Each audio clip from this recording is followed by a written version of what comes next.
नमस्कार। ये आकाशवाणी शिमला है। अब आप प्रभा शर्मा से प्रादेशिक समाचार सुनिए। आज के मुख्य समाचार।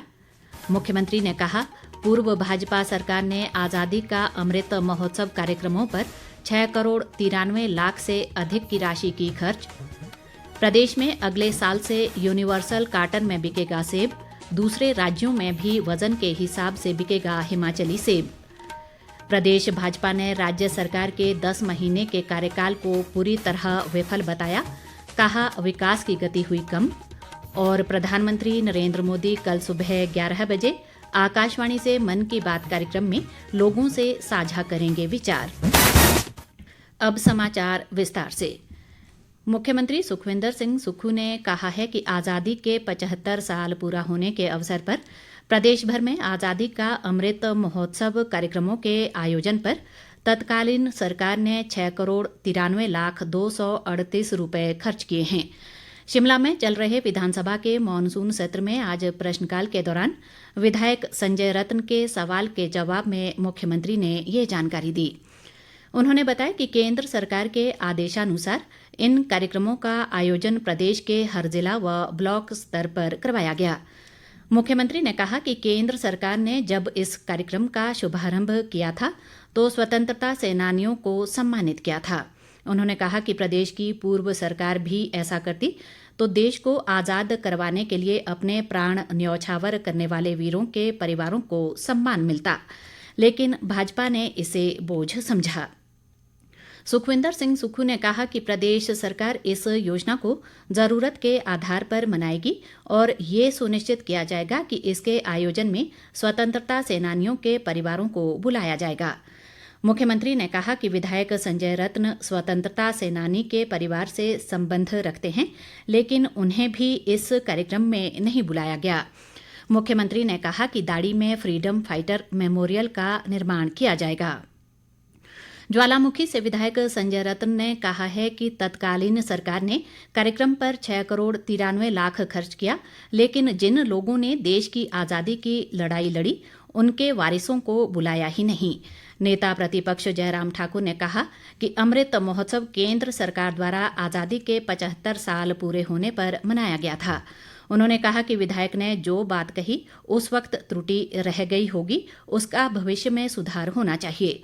उन्होंने कहा कि पूर्व सरकार लोकतंत्र प्रहरी योजना लेकर आई थी, लेकिन कांग्रेस सरकार ने सत्ता में आते ही उस बिल को निरस्त कर दिया। बागवानी मंत्री जगत सिंह नेगी ने कहा है कि हिमाचल में अगले साल से सेब यूनिवर्सल कार्टन में बिकेगा और इस नियम को पूरी तरह लागू किया जाएगा। विधानसभा में आज विधायक कुलदीप राठौर द्वारा नियम 61 के तहत लाई चर्चा के जवाब में उन्होंने ये जानकारी दी। जगत सिंह नेगी ने कहा कि टेलीस्कोपिक कार्टन पर पूरी तरह प्रतिबंध लगाकर इसे सेब की पैकिंग के प्रचलन से बाहर किया जाएगा। उन्होंने कहा कि राज्य सरकार ने इस साल सेब को किलो के हिसाब से बेचने का निर्णय लिया, जिससे बागवानों को फायदा हुआ है। बागवानी मंत्री ने कहा कि हिमाचल से बाहर भी सेब वजन के हिसाब से बेचने के लिए दूसरे राज्यों से पत्राचार किया जा रहा है। जगत सिंह नेगी ने कहा कि इस बार सभी मंडियों में सेब वजन के हिसाब से बिका है और जिन आढ़तियों ने नियमों की अनदेखी की है उन पर 22 लाख रुपए जुर्माना लगाया गया है। उन्होंने कहा कि शुरू में दिक्कत जरूर आई क्योंकि आढ़ती इसका विरोध कर रहे थे, लेकिन अब सेब वजन के हिसाब से बिकने से बागवान भी खुश हैं। राजस्व मंत्री जगत सिंह नेगी ने कहा है कि प्रदेश सरकार ने इंतकाल, निशानदेही और पारिवारिक जमीन विभाजन सहित सभी तरह के राजस्व मामलों के लिए समय सीमा निर्धारित कर दी है। उन्होंने कहा कि अब प्रदेश में राजस्व मामलों का समाधान तय अवधि में होगा। जगत सिंह नेगी ने कहा कि मामलों के त्वरित समाधान के उद्देश्य से सरकार ने भू राजस्व कानून में संशोधन को स्वीकृति प्रदान की। विधेयक के पारित होने के बाद प्रदेश के लोगों को राहत मिलेगी। जगत सिंह नेगी ने कहा कि किसी भी मामले पर निर्णय देने के लिए 9 माह का समय पर्याप्त है।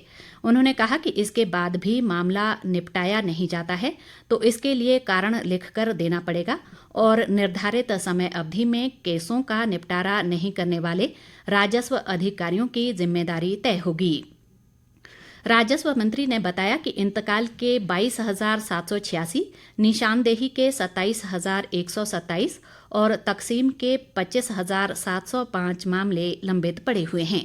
इसलिए इन मामलों का निपटारा करने के लिए इस विधेयक में संशोधन करना जरूरी था।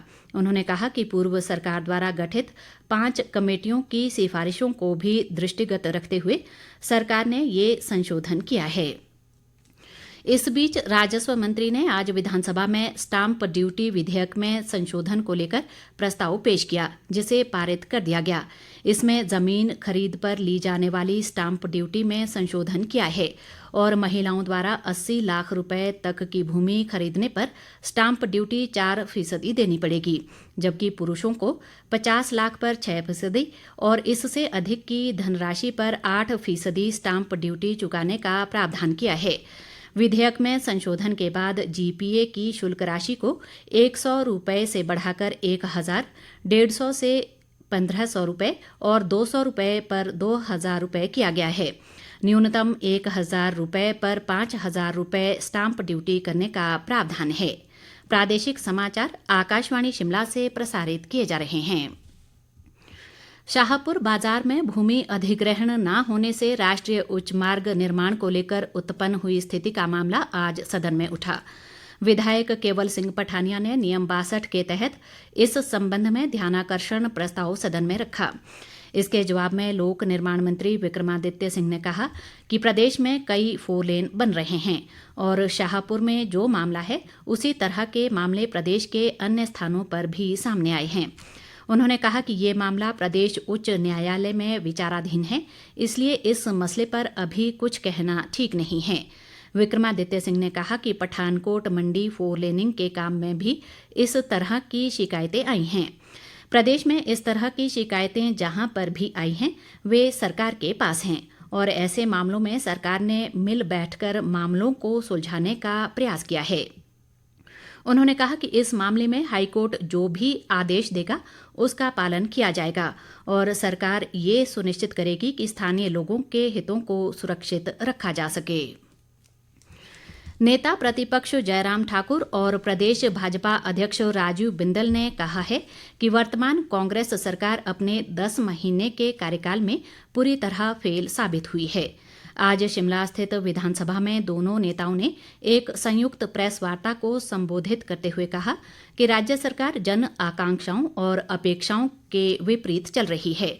उन्होंने कहा कि कांग्रेस सरकार के सत्ता में आने के बाद प्रदेश में विकास की गति कम हो गई है। राजीव बिंदल ने कहा कि मौजूदा राज्य सरकार ने प्रदेश में 1,000 से अधिक संस्थान बंद किए और कानून व्यवस्था पूरी तरह नियंत्रण से बाहर है। उन्होंने कहा कि सरकार के झूठे वायदों के खिलाफ भाजपा 25 सितंबर को शिमला के अंबेडकर चौक में प्रदर्शन करेगी। जयराम ठाकुर ने आरोप लगाया कि 10 महीने के कांग्रेस सरकार का कार्यकाल अव्यवस्था से भरा रहा है और प्रदेश में महंगाई में इजाफा हुआ है। प्रधानमंत्री नरेंद्र मोदी कल सुबह 11 बजे आकाशवाणी पर मन की बात कार्यक्रम में देश विदेश के लोगों के साथ अपने विचार साझा करेंगे।